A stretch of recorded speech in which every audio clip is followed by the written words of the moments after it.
Hello chess fans and welcome to Chess5, and today I'm going to show you the game between Vladimir Kramnik versus Peter Svidler, and this game is from the Grand Chess to Paris Blitz 2021 and this is the round number 11.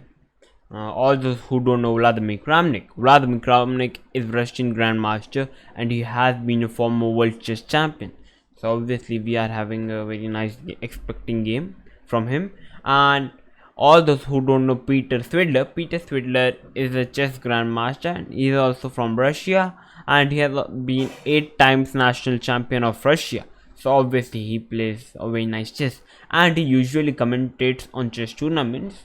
Although both the players have been retired, but although they play a very fantastic chess, so we are going to learn from their experience. So without any further ado, let's dive into this game. So Vladimir Kramnik with the white pieces started with 1e4 and Peter Svidler replied with c5.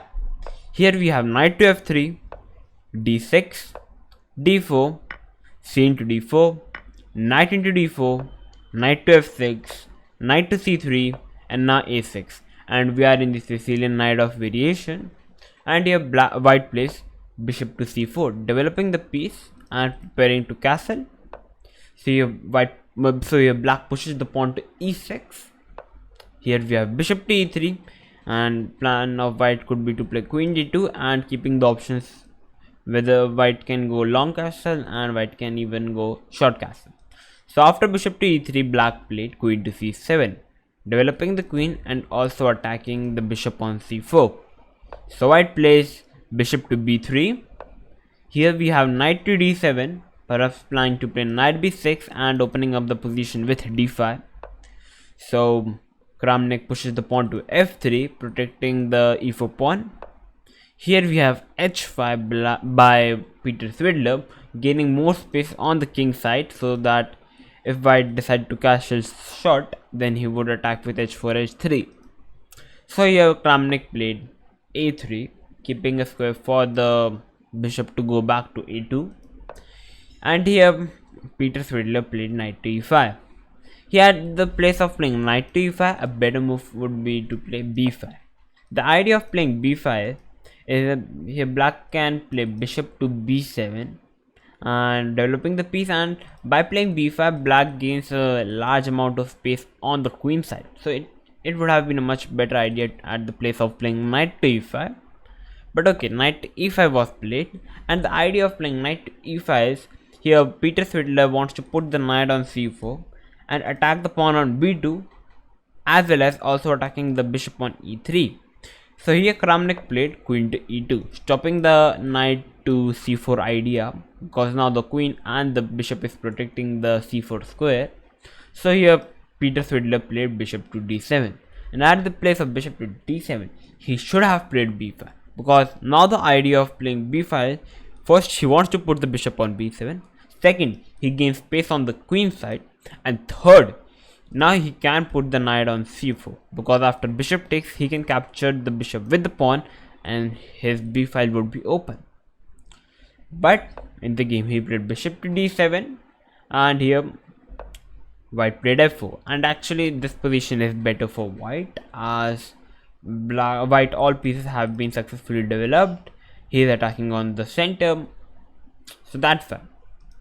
So after f4 attacking the knight on e5, here black played knight to g4 going for the e3 bishop, and here Kramnik decided to castle. Castle was a mistake by Kramnik. At the place of castle he should have played bishop to g1.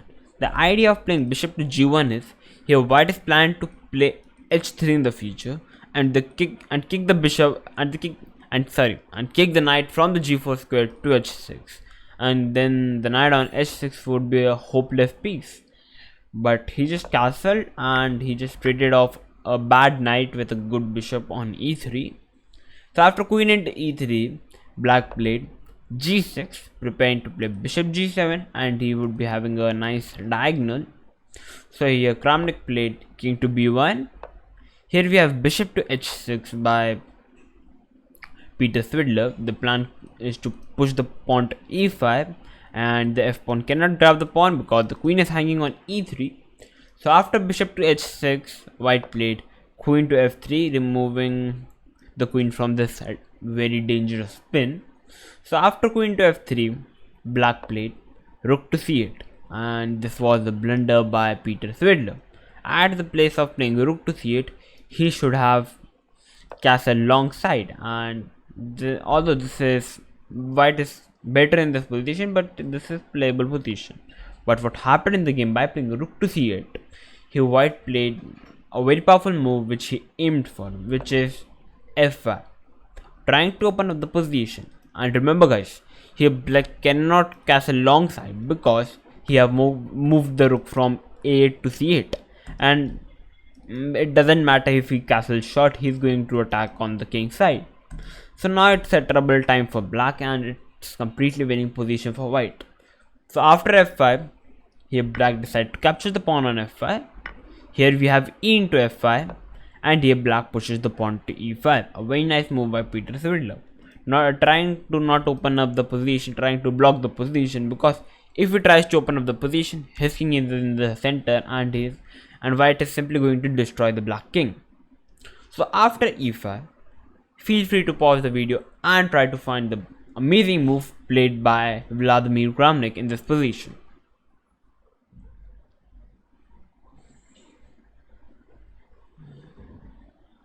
Okay, so to all those who have found the right move, congratulations on finding the best move in this position, and it shows that you are a very attacking player, because the right move is knight to e6. Knight to c6, e6 is just like a wow move. Wow, because just keeping a piece on the square which white can simply grab the knight with the pawn. But this is what the level of Kramnik is, because here black cannot capture the knight. Here white will simply capture the pawn with the pawn, and here the pawn is attacking the bishop on d7, and the queen is also attacking the knight on f6. And something like here the best move for black in this position is to play bishop to c6, attacking the queen on f3, and here white simply captures the knight. And believe me guys, this is just simply crushing position for black. So that's why after knight to e6, Peter Svidler got scared, and he decided to move the queen to c6, trying to trade off the queen. And here after queen c6, Vladimir Kramnik played knight to d5, which was a blunder in this position. At the place of playing knight to d5, he should have played queen to f2, which was a much nice move, because after by playing queen f2, white is saying I'm not going to trade the pieces because black king is in the center and he's very weak. But the problem with knight to d5 is here Peter Svidler grabbed the knight, and here white is forced to capture the knight with the bishop. He cannot capture the knight with the queen, because after queen into d5, bishop into d5, here black simply captures up the knight on e6, and after f into e6, bishop c6, and if you count the material, black is just a piece plus, and he's going to win the game. So that's why after knight into d5, white is forced to capture the knight with the bishop, and here black simply captured the c2 pawn, and now this is an equal position. And here white played king to a1, and in this position Peter Svidler made a terrible blunder by playing rook to g8. In this position he should have played bishop to c6, and the idea of playing bishop to c6 is here black wants to trade the bishop off the board, and perhaps there could be some ideas to capture the knight on e6 now. But after king a1, he played rook g8, which was a terrible blunder, and now comes a very powerful move. Feel free to pause the video and try to find the best move for white in this position.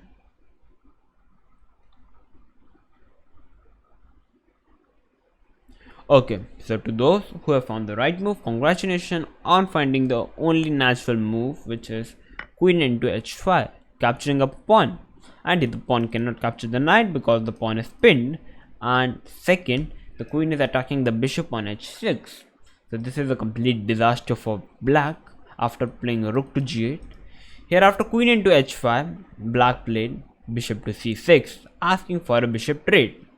And here comes an epic move by Vladimir Kramnik. Feel free to pause the video and try to find the best move for white in this position. After this move, Peter Svidler resigned the game.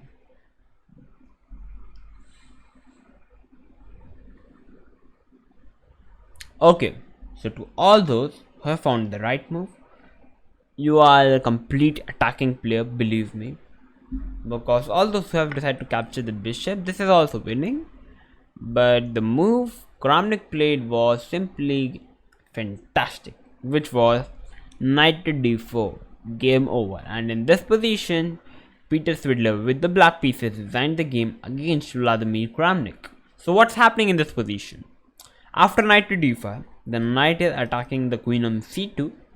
Second threat is the very dangerous threat is now the queen and the bishop is attacking the f7 pawn.